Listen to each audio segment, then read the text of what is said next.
Good evening, and welcome to our forum on protecting excellent teachers. For those of you who do not know me, my name is Esther Bush, and I am proud and honored to be the president of the Urban League of Greater Pittsburgh. The mission of the Urban League is to assist African Americans to achieve economic self-reliance, parity, power, and civil rights. And whether it's securing a good education or trying to find a good job, we need to know that the education of our children is of the highest quality. And of all of the things that a school can do, making sure we have a great teacher in front of our students is of critical importance. I am very pleased to say that I am a former public high school teacher. We're in this together. We're here tonight because in 2012, Pittsburgh Public Schools was forced to let go of 16 excellent teachers. And these teachers had been rated distinguished. They were very good, but they were forced to let them go.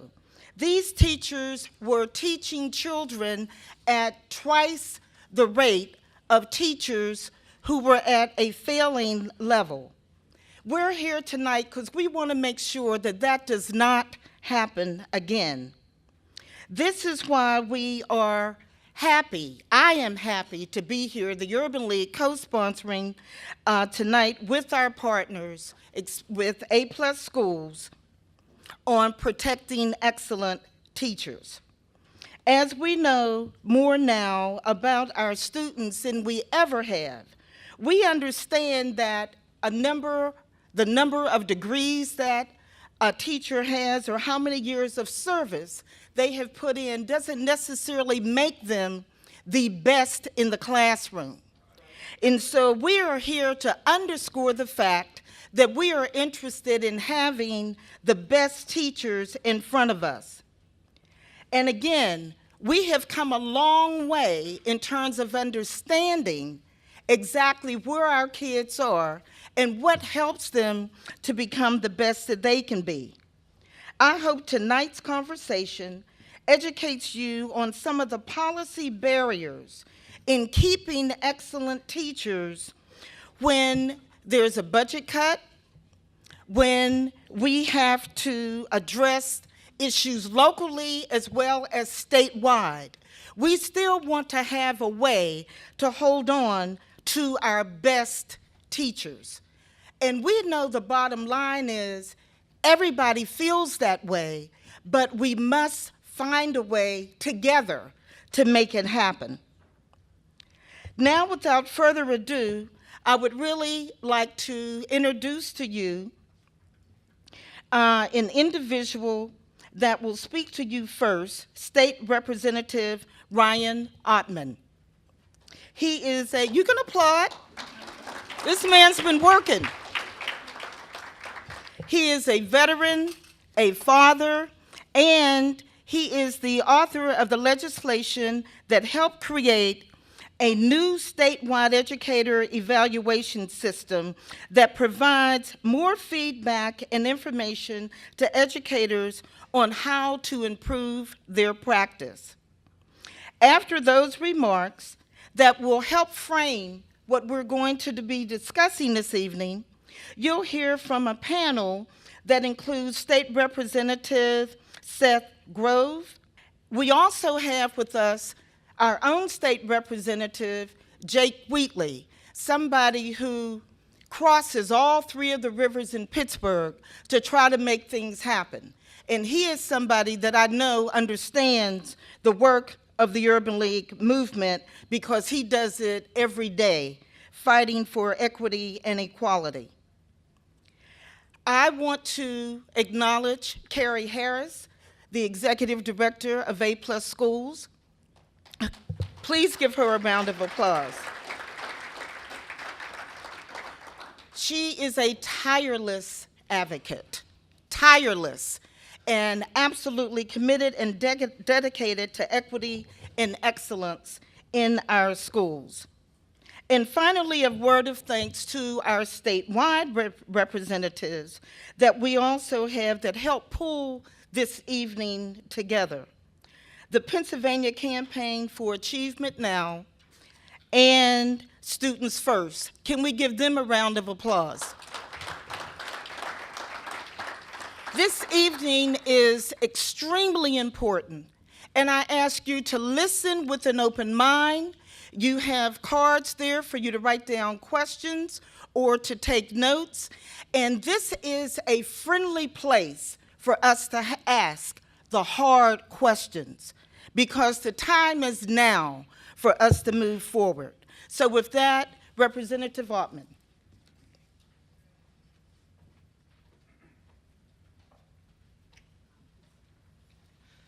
Good evening. It's a real privilege for me to be back in Pittsburgh with such a distinguished panel to discuss an issue of tremendous importance here this evening, and I think you will enjoy the interaction that we have this evening with the panel. I was given the task this evening of framing the discussion, and I thought we would start by discussing the work that's already been done to advance public policy crafted to support teaching quality and enhance the teaching profession in Pennsylvania. I first came to the General Assembly 4 years ago in January of 2011, and very early in my first term came to the conclusion that a new and far more rigorous teacher evaluation system was needed in the Commonwealth. I came to this conclusion after numerous conversations with my constituents, with educators, with families, school administrators, and education policy experts across the state and nation. I should also add my wife, Kate, who is here with me this evening, who at the time was in her 5th year teaching, was also a strong and influential advocate. She's a strong and influential advocate on a lot of issues. This led me to introduce House Bill 1980, language which would later become part of Act 82 of 2012. Under the old system, at the time I entered the legislature, 99.4% of our public school teachers in the Commonwealth were rated as satisfactory. Yet results from the PSSA that same year indicated that 26% of students were performing at or below the basic level in reading, and 23% performing at or below the basic level in mathematics. An evaluation system that yielded such disconnected results between teacher performance and student achievement was not accurate, nor was it in the best interest of our students or our teachers. First and foremost, in the General Assembly, our concern must always be for our young people and their preparedness for the future that awaits them. I believe that we, as members of the General Assembly, must be their champion. We know there are many factors that influence academic success. To be sure, a student's own motivation and support from family plays a crucial role. However, research is conclusive that high among those factors of success is an effective teacher in the classroom. Rigorous studies consistently show the impact of a high-performing teacher is substantial. Eric Hanushek, when I first gave him credit for his work, I pronounced his name Hanushek, and then a year ago I met him and complimented him, and he promptly told me that that's not how you say his name. Hanushek, a senior fellow at Stanford University's Hoover Institution, writes compellingly of the economic impact of teachers on individual students. A good but not great teacher increases each student's lifetime earnings by $10,600. Consider a class of 20. Under such circumstances, the teacher at the 60th percentile will each year raise students' aggregate earnings by a total of $106,000. A teacher at the 84th percentile will shift earnings up by $400,000. The opposite is also true. A low-performing teacher at the 16th percentile of effectiveness will have a negative impact of $400,000 as compared to an average teacher. Our students have a civil right to a quality teacher in every classroom. We must therefore identify who those teachers are. We must retain them.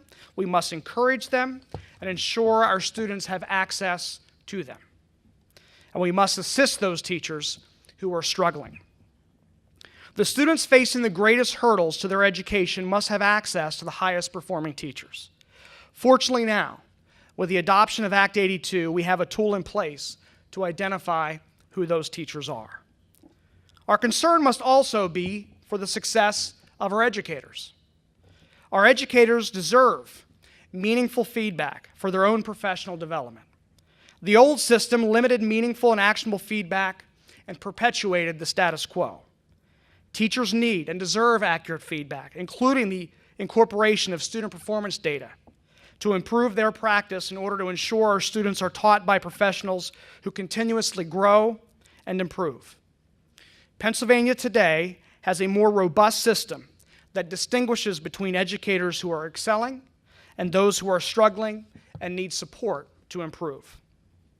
Let me share a few facts about the legislation that enabled the new teacher evaluation system.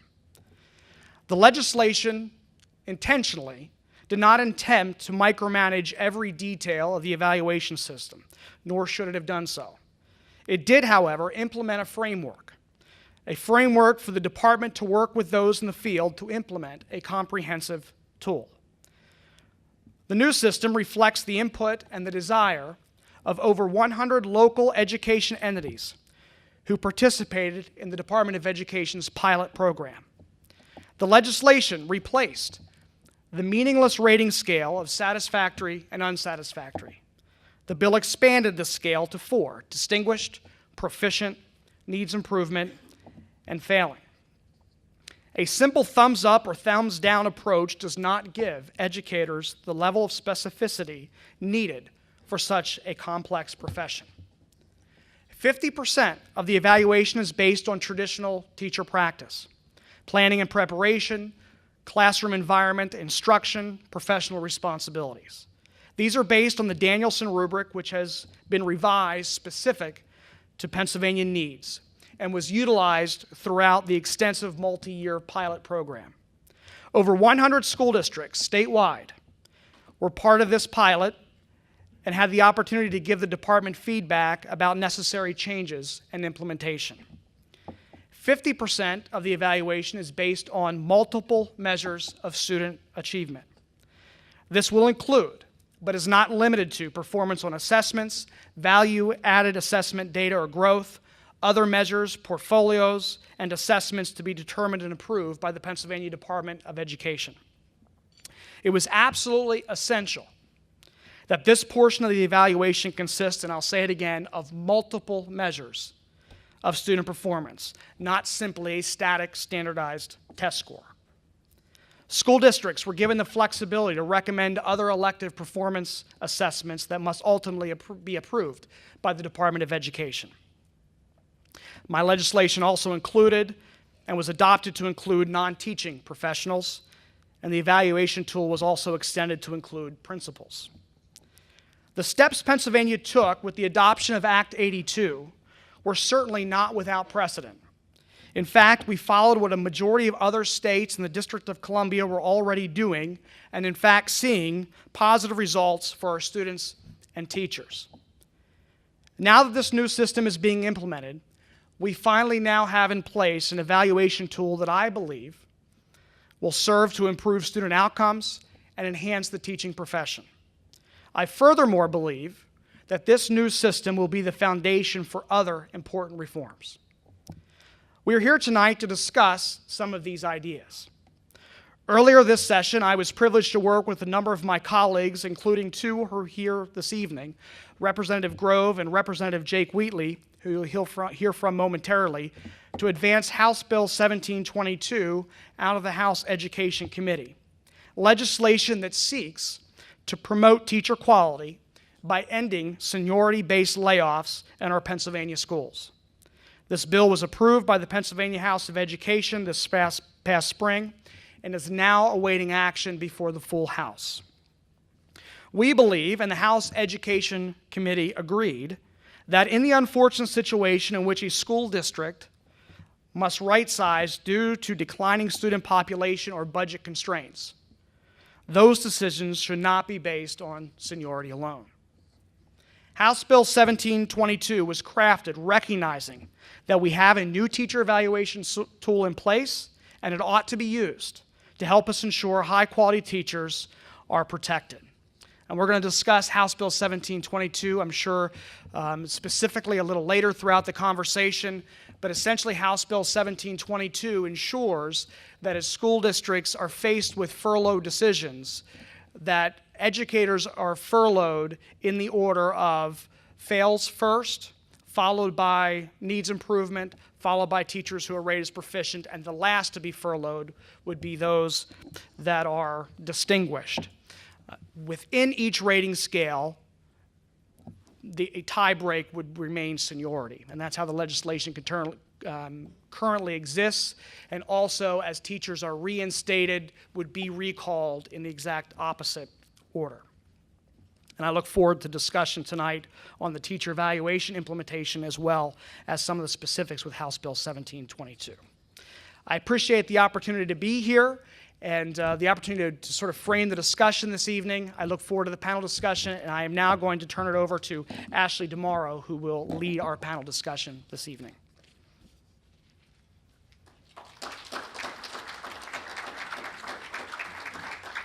Thank you so much, Representative Aument. Thank you all for being here today to discuss such a timely issue about protecting excellent teachers as we head into this fall legislative session. As Esther mentioned when she opened the discussion tonight, we have a great panel with us here tonight. I will call them up.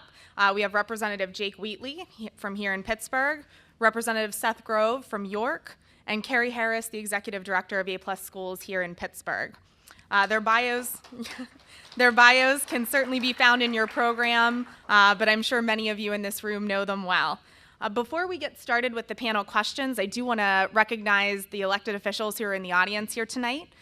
We have several members from the House of Representatives here today. We have Representative Hal English, Representative Dan Miller, Representative Rick Saccone, and Erica Frick on behalf of Representative Frankel. We also have Caitlin King here from Senator Toomey's office. And then we also have several members of our school board here, Carolyn Klug, Regina Hawley, Cindy Falls, and Sylvia Wilson. So thank you all for being here tonight.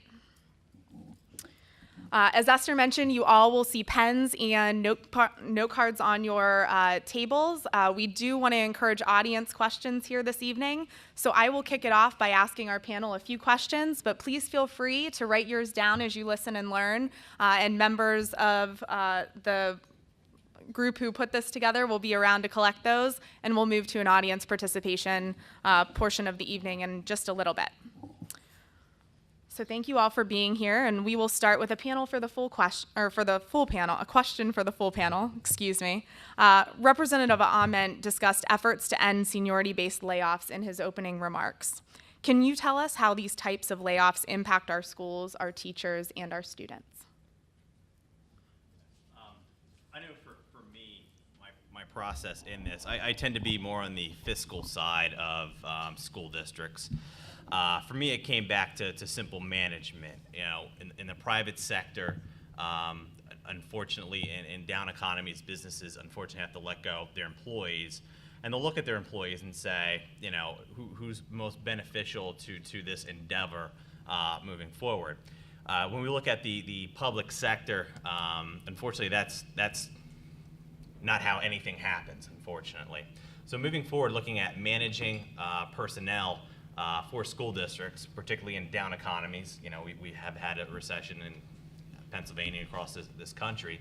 So school board members are making decisions moving forward about personnel costs. And unfortunately, they don't have the tools to actually manage their personnel force, which is bad for them within their school district, but also for the students. So moving forward, working with School Boards Association, actually me, Ryan, and the prime sponsor, Tim Krieger, all introduced economic furlough bills.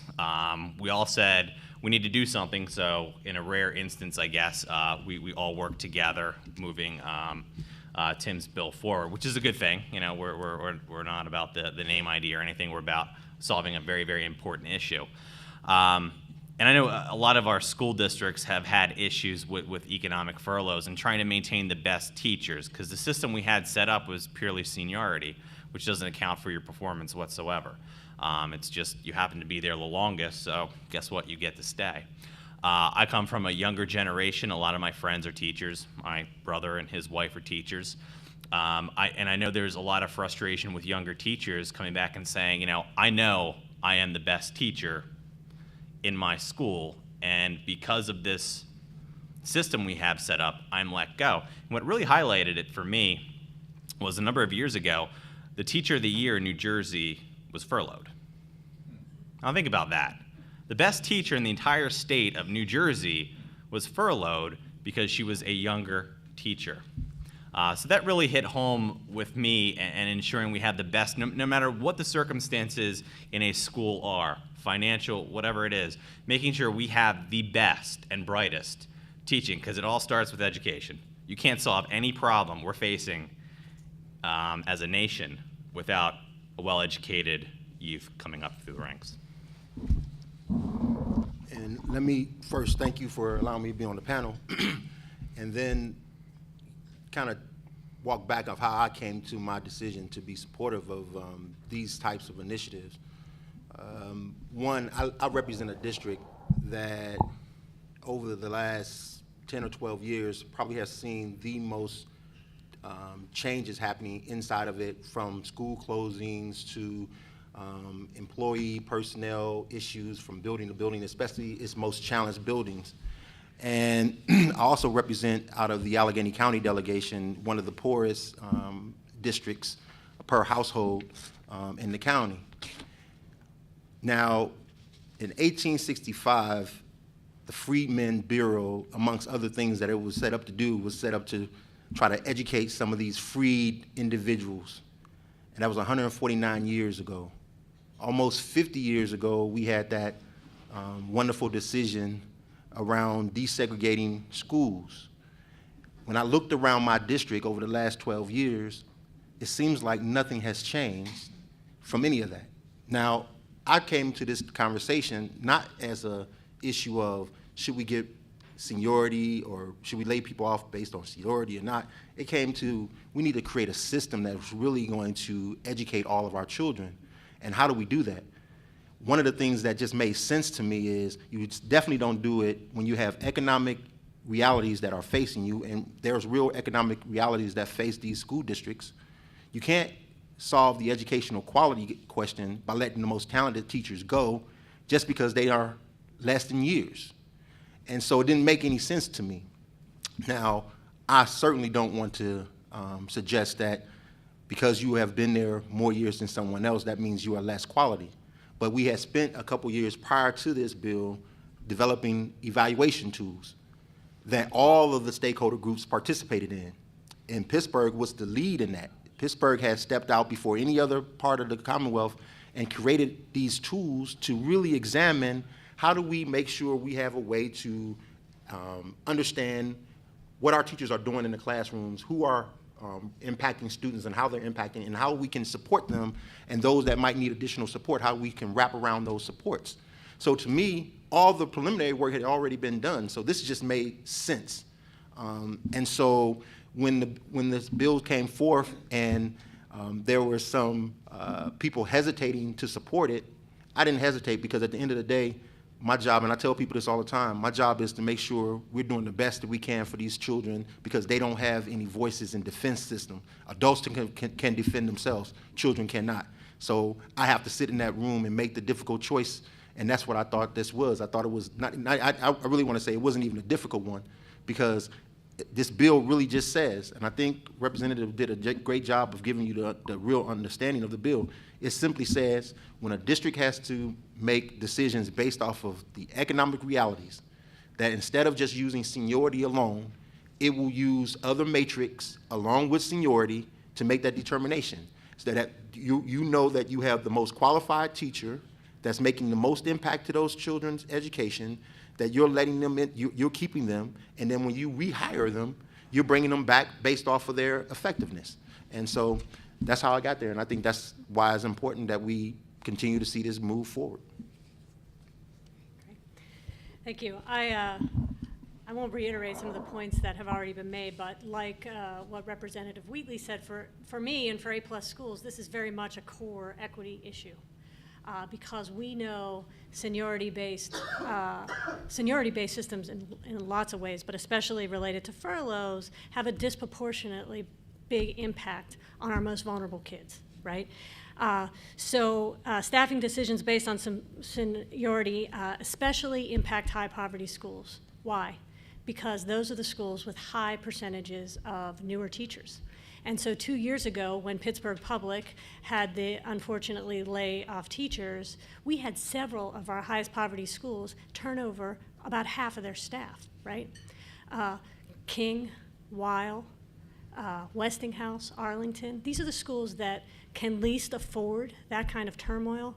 We're faced with it. And so when those kids came back to school the next year, they had a building full of new faces, and many of whom were not placed until late, and many who may not have been a good fit. They might be great, they might not be great, but that's not the way we want to make decisions for kids, and it's not the way we want to make decisions for the kids that are going to benefit most greatly from a great teacher.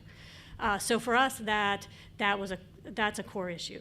Secondly, I think has been mentioned, but I'll just put a little more on it, that these seniority-based furloughs force districts to lay off high-performing teachers. So as Esther said in her opening comments, when PPS had to furlough teachers, they were laying off 16 of the most distinguished teachers in the district.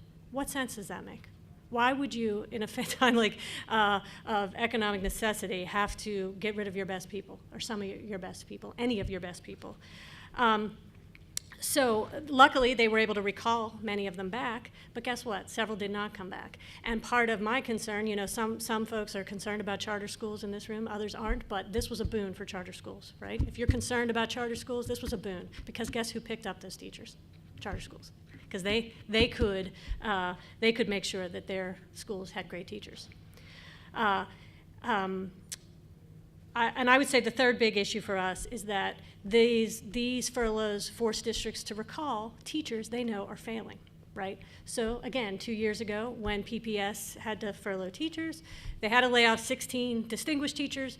They recalled some of them back. They laid off failing teachers. They had to recall 11 failing teachers. So they had to knowingly bring in teachers that they knew and they had evidence were not performing and serving children, and bring them back into the classroom. I mean, nobody would do that in any organization. And so, you know, it's sort of policies that don't allow districts flexibility to take these things into account that really end up not serving kids or adults very well. Thank you. Carrie, this question is for you. As we've heard tonight, Pittsburgh Public Schools has really been on the forefront of the teacher quality fight here in the state. And I know you've worked with them quite a bit on the ground here. So for those in the room who are unfamiliar with the work that Pittsburgh has been doing related to their teacher evaluation system, could you fill us in a little bit about the efforts on the ground and how your organization has helped with that? Sure. I will try to do so succinctly. This work has been going on since, really got accelerated back in 2008 at a time when the district surveyed its teachers, and 85% of them said, you know, this teacher evaluation system is not working. The system we have is not working, it's not giving us good feedback, and it just wasn't helpful. At that time and since then, the district, the union, administrators, teachers came together and started building something great. They started building a new teacher evaluation system, but actually a lot more than that. They started building career ladder roles for teachers, ways to get our most distinguished teachers in front of more kids and impacting other teachers. They started making lots of changes to the system. They engaged over 400 teachers since 2009 to define great teaching and agreed to how they were going to measure it with their teacher evaluation system. And we've looked at this evaluation system. We have a report in the back, and we believe that this system is reliable, it's accurate, and most importantly, it provides teachers feedback for improvement. What good is a system if it doesn't tell you how to get better, right? So we believe, and like I said, their efforts have gone well beyond evaluation to career ladder roles and other elements. PPS had the benefit of time and money, right? They were able to invest 4 or 5 years in building this system. They had an investment of external money from the federal government and for Gates, but they were able to tinker with the system, pilot the different elements, and ultimately come together with a teacher evaluation system that they could be confident in. And guess what the system did? It has confirmed what many of us had hoped, and maybe some of us hoped we knew, was that there are distinguished teachers in every building in Pittsburgh. We have amazing teachers in this district doing amazing work with kids. We have teachers that are engaging kids in high poverty schools and in low poverty schools. Well, we don't have very many low poverty schools, but we have teachers that are doing remarkable things with kids and accelerating achievement in every school in this district. And this system has allowed us to know that we have failing teachers, not in every school, but we have failing teachers across the district. But I think most importantly is it's made a lot more knowable about teaching the workforce in Pittsburgh. So we know more now about the differences between our high-performing and low-performing teachers than we ever have. I want to give you a couple examples. We know that a distinguished teacher who scores right at the line in between distinguished and proficient, so let's just say the worst of the best, right? He or she is in the top 26% of teachers in terms of getting student growth. We know that they're skilled in 10 of 11 aspects of teacher practice, and that 90% of their students are reporting that they feel challenged in the class. That's compared to the teachers at the bottom that are right at the top of the failing range, almost proficient, so let's just say maybe the best of the worst. Those teachers fall into the bottom 16% of teachers based on student growth, and only a third of those students, the students in their classes, are reporting feeling challenged, right? We also know more about their practice. These are knowable things now. That's information we didn't have 2 years ago, 5 years ago. These are things and points of feedback we can give to teachers to help them improve their practice. Because much of what we end up talking about is teachers at the high end and teachers at the low end, but the real challenge is moving all those teachers in the middle to improving their practice. So we have a real opportunity now with this evaluation system to make big changes in our schools. We also know, and I'll just say this last thing about the workforce, is this system has allowed us to know that we have distinguished teachers at all levels of seniority. So we have senior teachers that are distinguished, we have mid-career teachers that are distinguished, and we have new teachers that are distinguished. We also have failing teachers at every level of seniority. And that's the kind of information that we've got to enable districts to use in making decisions to manage their workforce so that all kids can achieve. Thank you, Carrie.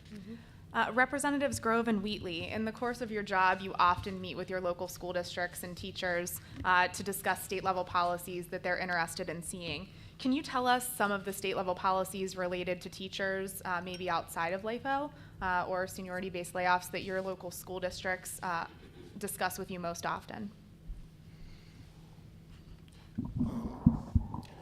So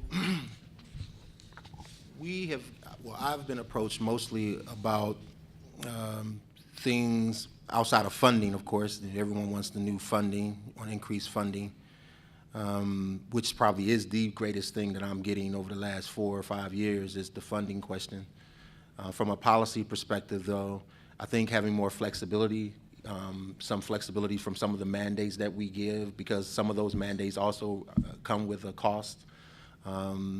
There is not so much from my district, but from other districts across the Commonwealth. I've gotten a lot of conversation now based off of the study that's going on with the base funding formula system, and taken away from the whole harmless question. So for districts like Pittsburgh, that could be major and could impact.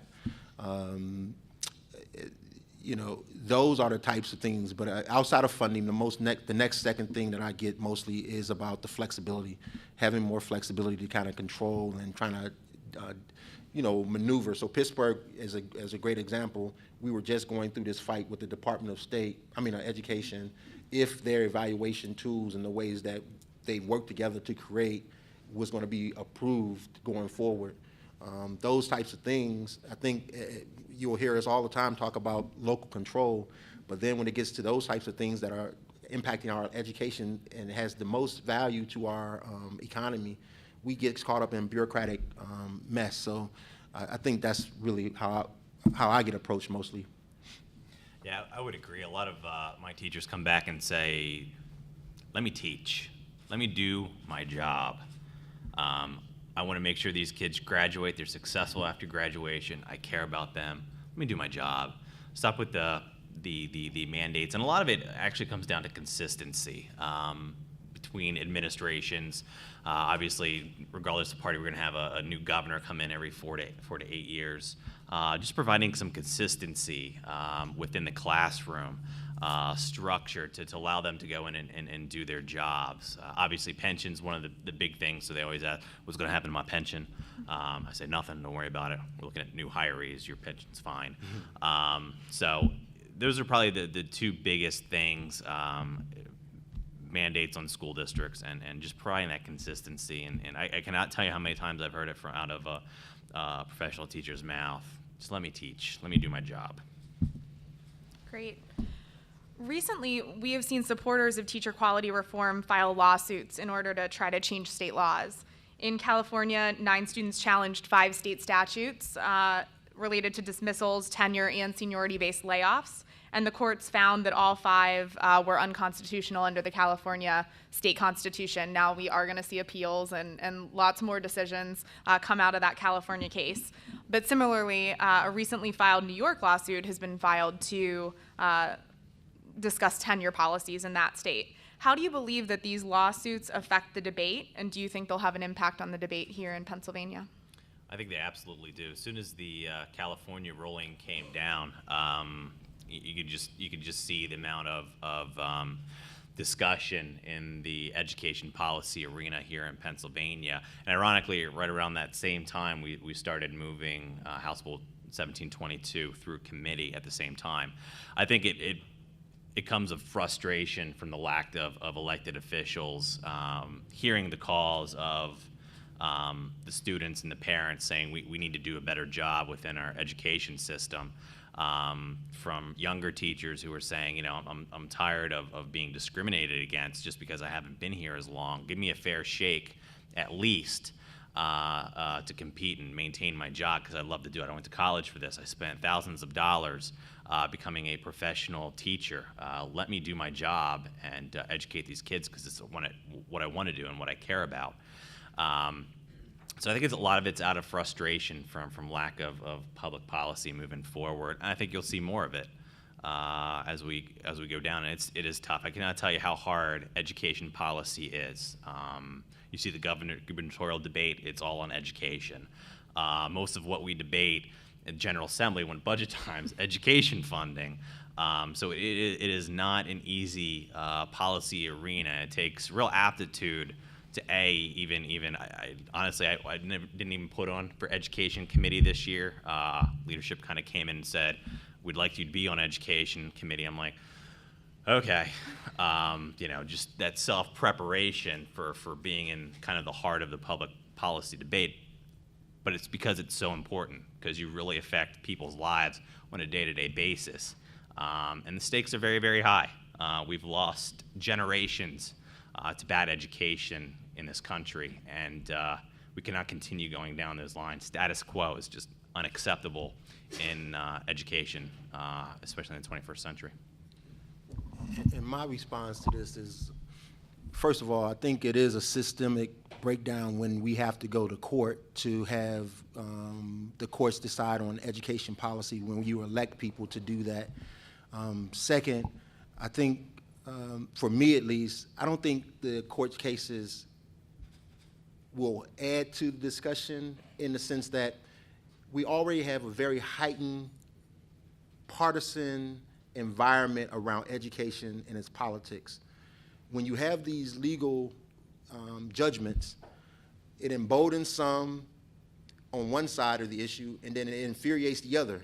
And so you still don't have that space where you can have a conversation and get to where we all can move together and feel like we are moving a system together.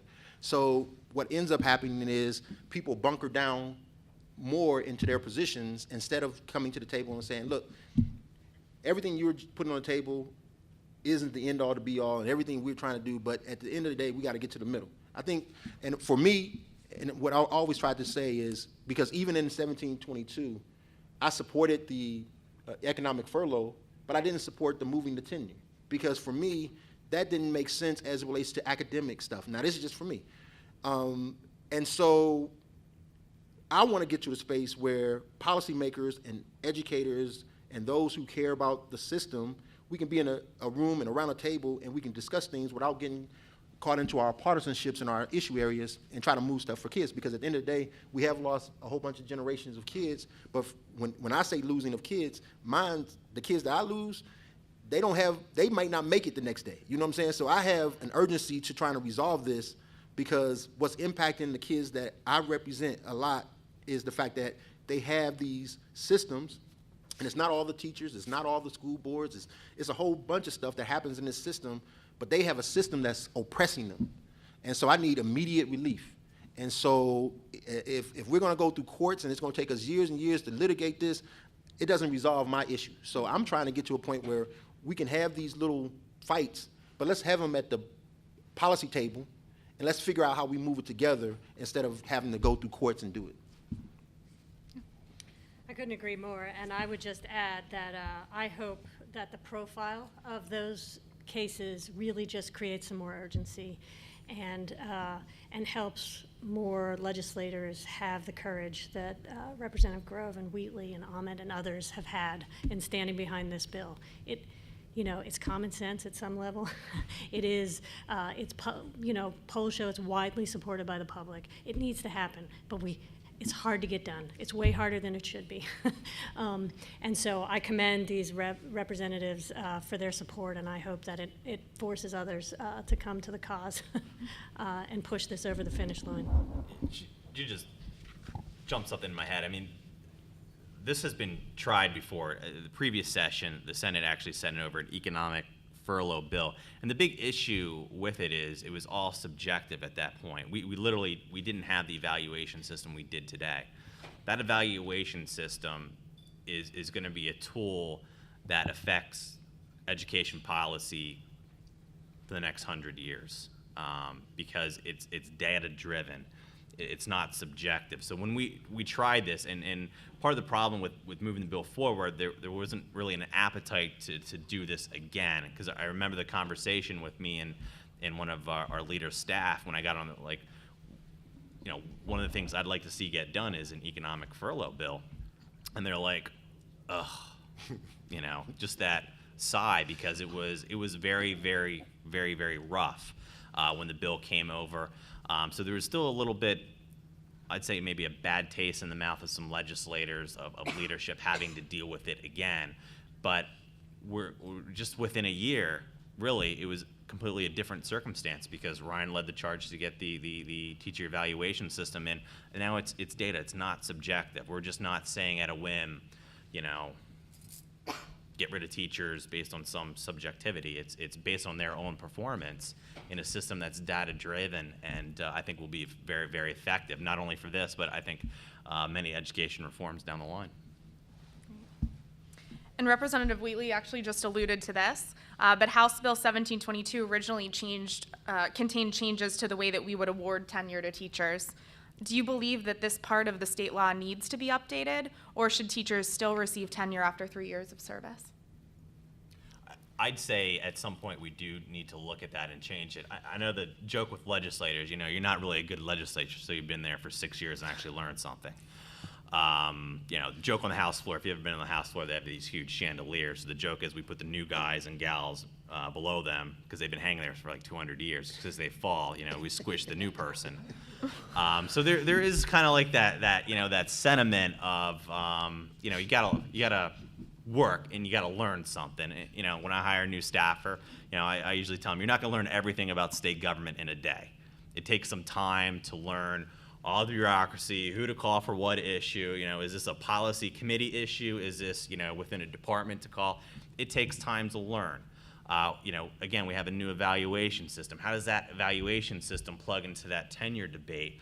And I think we had a solid plan moving forward to add tenure in there to advance it, increase it. Some would say, completely get rid of it. I'm not sure we're going to be there vote-wise, but at least have that conversation about, in the 21st century in teaching with economic or with the teacher evaluation system, what is that length of time anymore? And I think we should have open discussions about that moving forward. All right, so first, I was of the mind state that says, if we believe in the people's voice and they've elected school board members, why not take the amount of years for tenure out of state law, because we put the actual years in state law, and just say you have to create a tenure system and allow for the local districts to negotiate that as part of their collective bargaining, however they feel their locals should do it. Okay, but that's off the table. Now, and the thing I kept saying is, someone show me how in our system currently, you have 3 years. And then you have a probationary year if districts so choose to make you go to a 4th year. So in 4 years' time, you can determine if someone is, highly qualified to be in your classroom before you give them tenure. Now, we have so technically it's a 4-year system currently. We were going to move it to 1 more year. And so my question was, how does the 5th year make someone more qualified or more excellent than the 4th year? And the one thing I did like in the tenure thing is, okay, it's based off of 2 consecutive, proficiency qualifications. All right, well, you can put that in current law. You could say, in order to get the tenure for the, you have to have the 3rd and 4th year. If you're going to go to the 4th year, has to be proficient. You don't have to change it from 4 or 3 to 5 because you have the opportunities there. I just didn't see the academic or the impacts to the academic thing. That was more, to me, that was more of a punitive measure. Not that the makers of it meant to be punitive. It's more of a punitive measure than it was to actually get to quality. And that was my justification in saying, I think the 3-year and then the 4-year probation, if you want to throw the evaluation tools into that language and change it that way, I think that's the perfect route instead of trying to say 5 years and then, the 1-year difference didn't make sense to me in academics terms. So that's why I felt like it was an unnecessary thing and asked for it to be pulled out of the bill. I would just say that I fall down similarly. I think tenure, regardless, should be granted based on performance, right? I think everybody would agree that it shouldn't just be about how long you've been on the job. But whether it's 3 or 5 years or 10 years, I'm not sure that matters as much as that it's based on the right things. And so I do think there's a case to be made for some flexibility, right? Like, if somebody's not ready in 3 years, that you should have some flexibility to extend it for an extra couple years. So I kind of like the Jake Wheatley, let them negotiate it locally approach. Thanks. Mm-hmm. In the national media and even here close to home, attempts to change policies related to teacher quality are often criticized as being anti-teacher. Can you give us your reaction to that assessment and how we might be able to change that message? I remember someone forwarded me the PSEA response to kind of end of the budget cycle, and one of the statements was, we defeated House Bill 1722, which is a bill that would allow school boards to fire you for anything. Now, Ryan explained what was in the bill. None of that bill said you would be fired for anything. So that's the kind of thing we come across in the political world. There's the political arguments is what's being discussed out there, and then the reality of what the policy actually says. And it's very difficult to get that policy out there. So when I know when I introduced my bill, I did a press release on it. We discussed it. So a couple teachers called me and like, why do you want my school board to fire me? I'm like, that's not what the bill does. So you go through the bill and explain it to them. They're like, okay, but I'm a senior teacher. I want to keep seniority. I said, I get that. It's a protection issue. I said, but if your argument is that because you've been there the longest and you have the most experience, thus you are the best teacher, why are you worried? Why are you worried? You're still going to be there, right? Well, yeah, definitely. I'm like, all right. So you support the bill? No. So some I won over, some I did not. But ultimately, it's that extreme of comments that get out there, unfortunately, in the public policy arena that unfortunately stifle good bills moving forward. You call it muddying the water a little bit, but I mean that's the kind of stuff we're up against when you're trying to do education reform. It's it's a blatant misrepresentation of what the bill actually does. It's not about just firing you at will. It's about setting up a process to ensure the best and brightest teachers are always educating our students to make sure we have the best and brightest students graduating, being productive members of society, and doing great things as leaders, as civil servants, or whatever they want to do when they graduate. That's the point of it. And I think part of it is when you have an environment that has been set up where you have demonized the entities that are going to be relied on to make the system work. So teachers feel like they've been demonized in this. School boards feel like they've been demonized in this.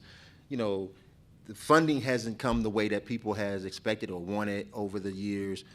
And now we're trying to say we want a system that somehow will evaluate you, and then your job possibly could be dependent upon these evaluations that some believe may not actually evaluate what we're trying to evaluate. So I say all that to say I don't fault those individuals for trying to protect their interests and the things that they think makes this system valuable. Because again, I always tell people, I can't have a quality education system if I don't have quality teachers, and I can't have angry teachers who feel like they can't really teach or their job is on the line performing in those classrooms. So I need them to feel safe and secure in their job. I need them to think that they're valued. But at the same time, we have to all realize the system has a breakdown, and it's not to point fingers. I keep saying, if the environment was different, we could have a conversation where we can get people in a room and agree to something.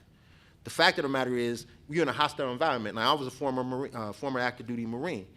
Well, we can have all types of training we want before we get on the battlefield, but once we get to the battlefield, I'm going to that thing that I know is my safety net, and I know this is safe for me. You know what I mean? I don't want to hear all this stuff where you get me going out here and there might be a landmine over here because I don't have a chance to think it through and all. So that's what we are. We on the battlefield in a sense around people's jobs, the futures of these kids, the future of public education as we know it. So there's a lot of animosity. There's a lot of hyped emotions. I just wish that we could get somewhere where we could say, look, there's going to be change, and you have to get comfortable with change. But how do we get to that change where you feel like you're a shared participant in it and you don't feel like I'm forcing it on you? And we can't come in the room and we say all this stuff. We got to come in the room and say everything's on the table.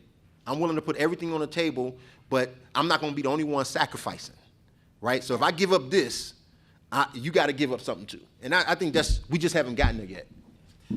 I will add one aspect of it.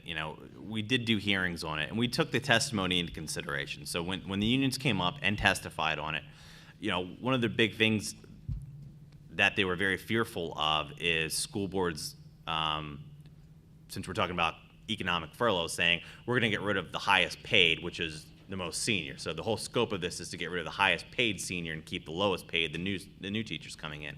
So we actually put language in there to ensure that salary wasn't taken into consideration.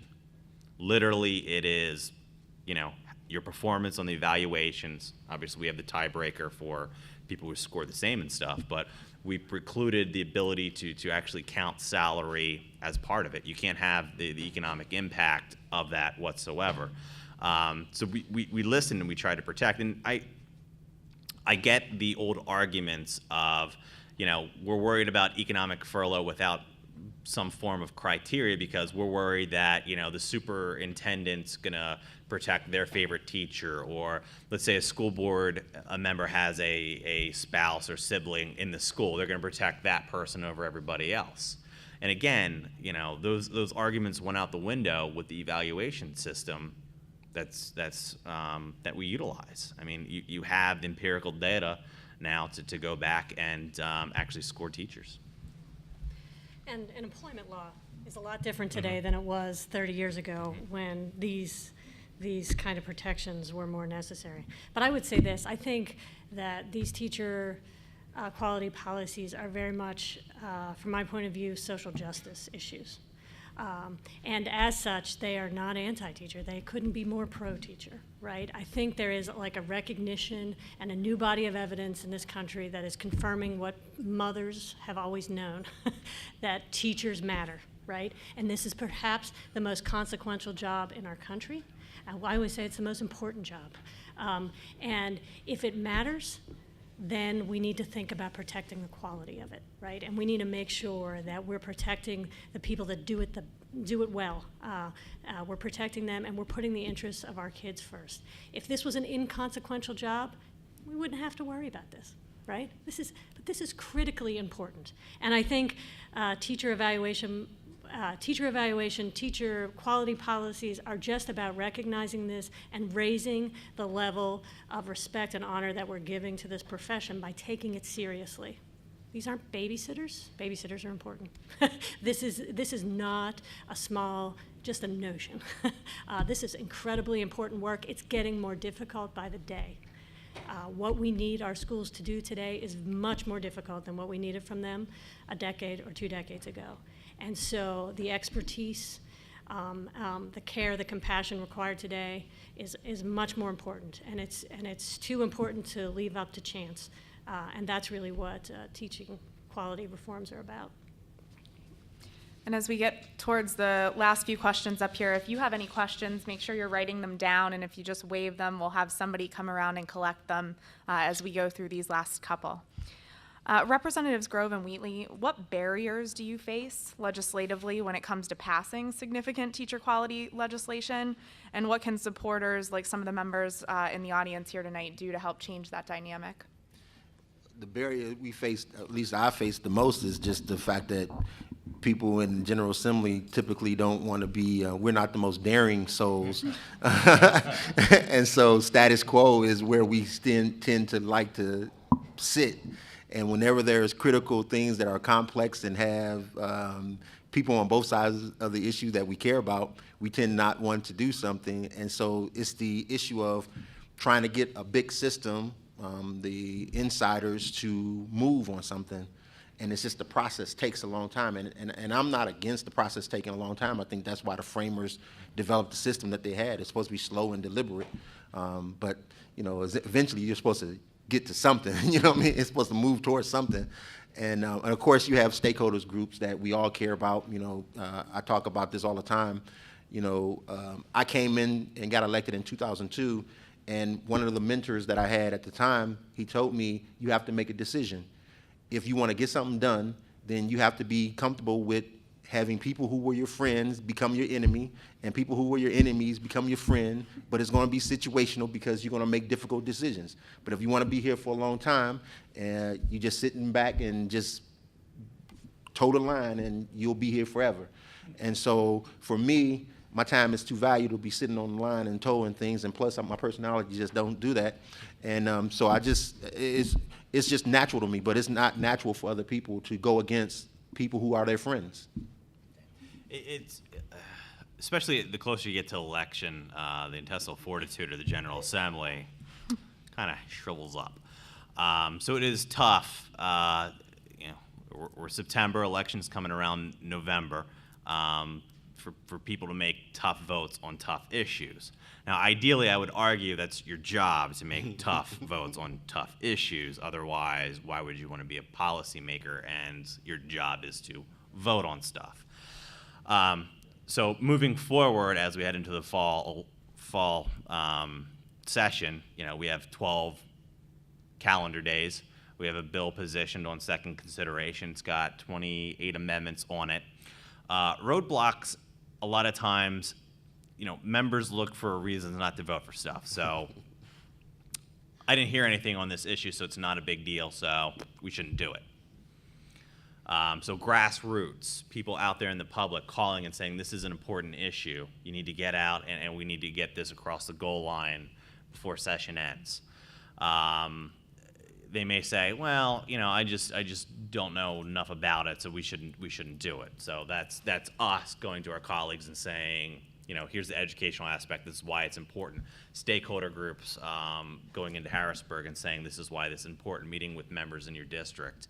It does take a team effort. I can't say I've ever done a bill by myself. It takes a lot of people. It takes going across the aisle to people who you may have nothing ever in common, and generally you're on opposite sides arguing, but you might find that one thing you actually have in common and work together on it, and that's a great feeling. And then you develop a bond, and then you find out, hey, you know what? I have more in common than what you think. I'm a big Steelers fan. Jake, you're a Steelers fan, right? I am. All right. Unique things that you have in common that you build a rapport with, and then you can go to that person, you can have a discussion. It may just start off as, discussing how the Steelers are going to trounce the Ravens. It may start with that, but then it develops into other areas, and then you're able to significantly have an open and honest conversation away from the political talking points of where you're at, and then you can start really getting down and accomplishing. But it takes people, it takes organizations that are hosting this, it takes individuals in this room to call, to advocate, to keep the pressure on, and to let legislators know, it's just not us saying we need to do this. There are people out there that support this and understand how important it is to making sure we have a quality education for our kids. So there's a lot of stuff that can happen. And the opposition, people who oppose legislation, they do the same thing. They'll have their members call and say, this is a bad bill, you shouldn't vote for it. So legislators will sit there and say, I got 30 calls one way and 10 calls the other. So those things do matter, those contacts and stuff. So there's a lot that play into how a legislator views it. Some legislators may say, I don't care who's calling me. I believe this is the right thing to do, and this is the way I'm going to go it, whichever way. Others may, do that initial poll in their district to see what they're getting calls about, to see where it's at. Some may rely on, I'm not an expert in every policy field in Harrisburg, and I may rely on somebody in my district. They may call them and say, who that is, and locally building those rapport with that legislator to be that person is very helpful. To say, I can call, Jake up, and I know he's very involved in education issues, and get his take on it. So it's important to build those relationships, whether it's between legislators, constituencies, stakeholder groups, and that's what really allows you to move the ball forward and get good policy moving forward. So your help is very, very important moving this forward. And Ashley, I was going to say, Representative Grove is right on point when he says that, but the organizations like PenCan and A+ and others who have information, at least for me, it's helpful to get folk who give you information of the impact of whatever it is we're talking about, because people assume that since we are representatives, we are knowledgeable about subjects. Don't assume that. And so the first thing that you could do is help to educate your member about what it means if something happens, because many times we just get things and we go off of what it sounds like, feels like, and looks like, instead of knowing that this is going to have real impact. And so going to Representative Grove, having a relationship where you're sharing information, when you, and they feel comfortable approaching you and say, look, this is an issue that's coming down the pike, give us your take on it.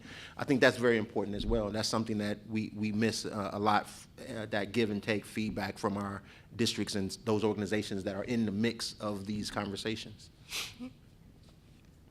We've spent a lot of time here tonight talking about evaluations and about LIFO, seniority-based layoffs, and tenure reform. But are there other policies that you believe we should be working on in Pennsylvania that will improve teacher quality outside of those policies? Well, I'm going to say, expand the question from just teacher to policy. I think systematically we need to be working on things that expand this system, really create a real system.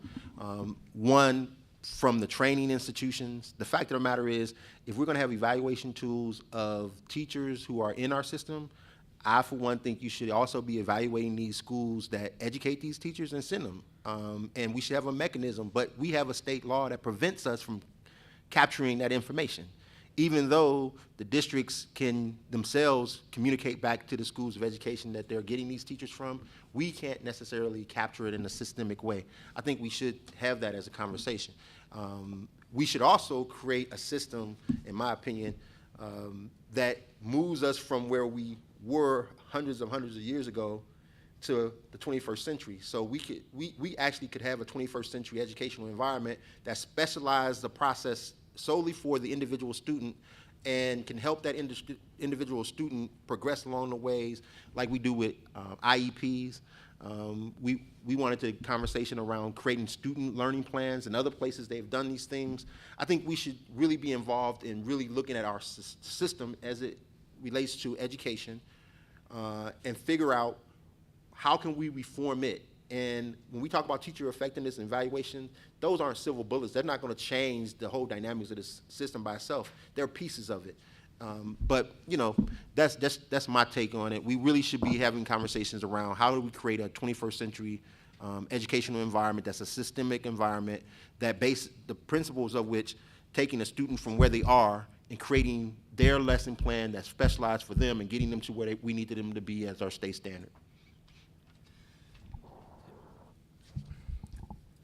You know, we have a education system predicated on what I would say mascots. We have territories that were created a long time ago that probably if you checked which way the streams have moved throughout the years, probably don't even exist anymore.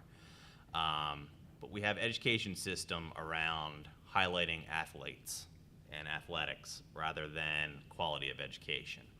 You know, on the House floor in June, you'll see members bring up their sports teams. I've done it before. We have championship sports teams, you know, state titles, swimmers.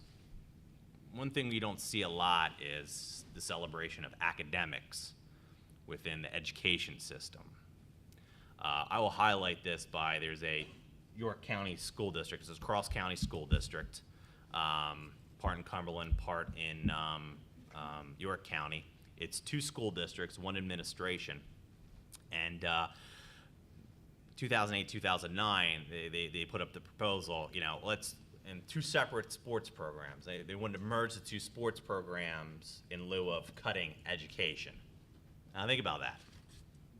You think it's a pretty easy solution, you know. School districts are there for the education of the students. What do you think they ended up doing? Parents came in, crowded the room, and academics went away. They maintained the sports programs. It was the priority of the school districts was the athletics. Now, I was an athlete. It was great. You know, you learn to work as a team. There's a lot of benefits in there. But it's not critically the most important aspect of the educational system. I think we've gotten away from the basics in education, the focus on that. You know, we're not going to go back in time. We're not going to eliminate sports programs. I mean, if we were in Texas, if you ever just came from Texas, you know, they still shut down Fridays for football games. Probably would not be alive. You'd probably be throwing me out the window, but it is a reality. Now, athletics are also important. I had friends that basically have said, you know, if I didn't play football, I wouldn't have graduated because it forced me to focus on my academics. And maybe the key is raising the bar for athletes to be athletes and say instead of a C, you know what, you have to maintain a B, or maybe you have to maintain an A to force you to focus on those academics. And hold feet to the fire, you know, making sure that, you know, the star athletes aren't given a bye, because at some point, athletics are over, whether by your desire or by an injury, and what are you left with? I've heard plenty of stories. You watch ESPN of some of the greats in financial ruin because they focused on the athletic side. You know, they didn't get their degree in college, and now they're in dire straits because they didn't focus on the educational opportunity. And there's some greats, you know. I was a Lakers fan, loved Magic Johnson. James Worthy got his law degree while playing the NBA, and he's got a great, you know, law firm right now. And those are the celebrated stories you need to hold out there. The athletes that don't jump into the NFL draft. You know, they go through their 4 years and they say, you know, I came here for academics and I'm going to stay my 4 years for those academics. And there's a lot of them. You know, you kind of focus on basketball, football. You know, there's plenty of athletes, swimmers, and stuff that get a great education and actually graduate their diversity. So I think breaking down those barriers and refocusing on their actual job of education, I think is critical moving forward. So I would just add a couple things. I think I don't disagree with anything that's been said so far. I would just add a couple specifics. One is, I think, preserving the Pennsylvania core is actually pretty critical. This is the state standards that were adopted in the last few years and are being implemented and rolled out in districts across the Commonwealth. Districts have spent hefty sums of money aligning their curriculum, textbooks, preparing their teachers to teach to higher, more rigorous standards. And these are important if we want our kids to be able to be prepared for workforce, for jobs, for career training, and for college. Far too many of our kids are entering college and doing their first year of college work in remedial classes. We need to ratchet it up, and that's really what the Pennsylvania core was about, but it is under attack. And so preserving the good things that we're doing is going to become critically more important. I think protecting the legislative intent of Act 82, and this really gets into allowing that local control that Representative Wheatley mentioned, so that districts can tailor evaluation systems that work is going to be critically important. And I think one thing we can probably all agree on is that we need a rational, equitable, predictable education funding formula in Pennsylvania so that we can fully fund our public schools and take this scarcity mentality out of the public debate around school reform. You know, I think what Representative Wheatley has said is so important, that we're like, you know, we're not even able to have the kind of conversations about change that we need to be having because we're fighting over resources. We need to fund our public schools and reform them at the same time. And I think those are the kind of things that we're going to be focused on here at A+. Wonderful. With the time that we have left, we have a few audience questions here, and so I will give one to each of you. First, Carrie, we'll go with you. Can you say more about the evaluation system for principals and why it's important to ensure that we have just leadership in our schools? Absolutely. So that's a great question, and Pittsburgh just has a new principal evaluation system in place, right? So we know that principals are an enormous lever, right? They're in terms of creating school cultures that teachers want to teach in and where students can learn. And a high-quality principal can make a teacher want to teach in a building, and can make a teacher want to leave. A low-quality principal can make a teacher want to leave. And so it is important that we have a high standard for our school leadership. That's essential that we have a high standard for our school leadership if we're going to hold anybody to high standards, kids and teachers. So that evaluation system is rolling out this year, and I think it's going to be important. I think we have a lot of work to do in that area. I think Pittsburgh made some strides, 4 or 5 years ago, and has seen some more recent challenges, but definitely have some work to do to improve principal quality as well. Great. And Carrie, maybe you can also speak to this since you have some of the information about Pittsburgh's experience. How many of the distinguished teachers that we saw in Pittsburgh were in the neediest schools? Did we see them equally spread out among those schools? Yes, I don't know that they're equally spread out, but there are excellent teachers, and we know that those distinguished teachers are in every school. I don't know it off the top of my head, but we do have like a proportionality analysis that was shared with us, not exactly individual teachers. That I could get that to you if you were interested, but I don't remember it off the top of my head if it's evenly distributed. Great. Representative Wheatley, are there any compromises that would help us pass 1722?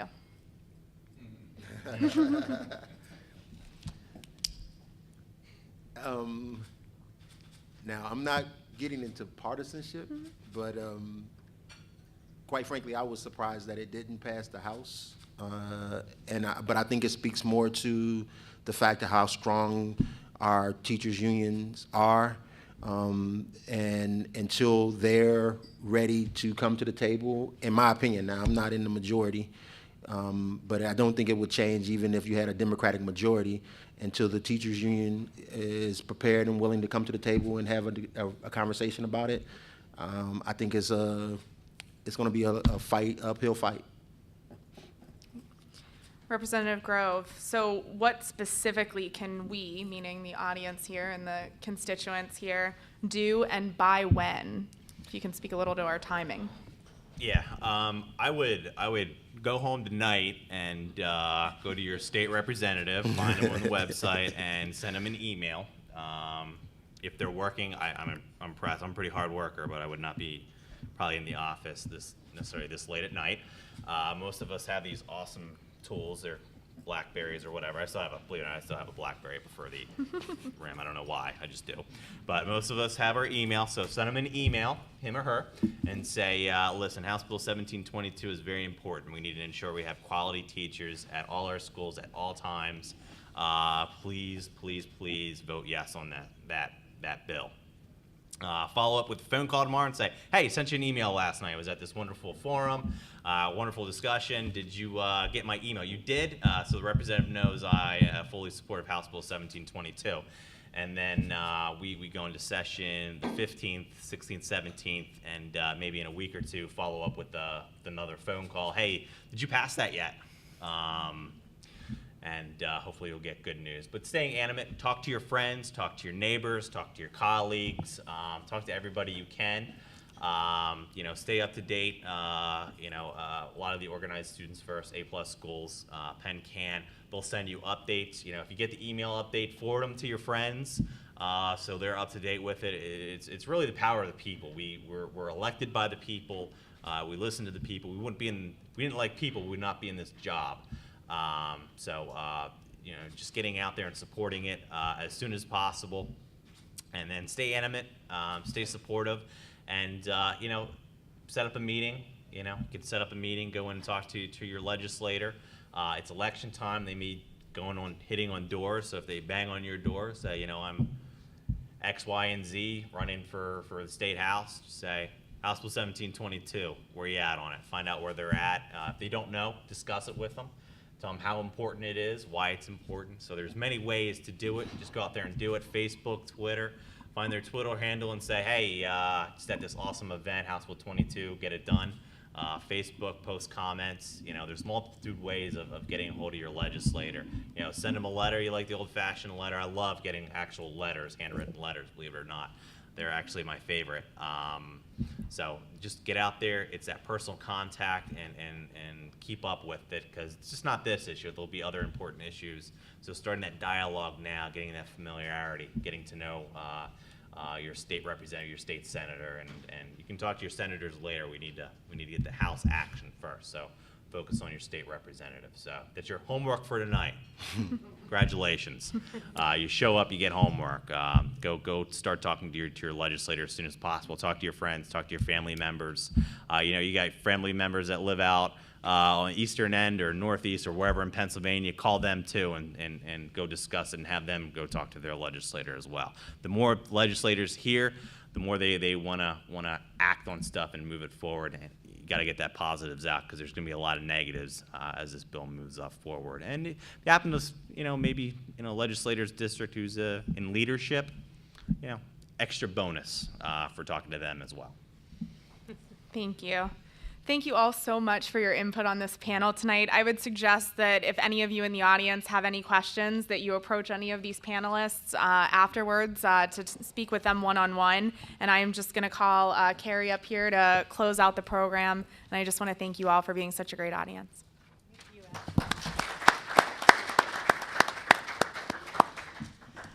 All right. Well, thank you all for being here tonight, for spending a couple hours talking about protecting excellent teachers. I want to just do a few housekeeping things. I wanted to recognize that Chelsea Wagner, Allegheny County Controller, and Michael Lamb, City Controller, were here earlier. I think we might have missed them, but I want to make sure we recognize them. I want to thank Representative Grove, Representative Aument, and Representative Wheatley, and all the elected officials that are here tonight. Thank you for your commitment to our kids. And sticking with it and pushing this ball up the hill, this boulder up the hill. Thank you for your leadership. I want to thank the Urban League, Students First, and PennCan for your partnership in putting this event on and fighting for our kids on this issue for the past 18 months. I think we've been at this. So. I want to encourage you all to do your homework that you were just assigned, right? Call your state rep and communicate your support for HB 1722. You can send an email, and A+ can help you. A+, PennCan, Students First, the Urban League, we can all help you with contact information to do those homework assignments. And what did you say extra credit was? Leadership. Leadership. Yeah. Calling the House leadership, Yep. which is Representative Mike Turzai, Yep. Western Pennsylvania guy. Somebody in the room might know him. So give him a call and tell him support HB 1722. So thank you all for being here. Nothing could be more important than doing what's right for our kids. Could I get an amen to that? Amen. Right? Otherwise, you wouldn't be out at 8 o'clock on a Wednesday night in September.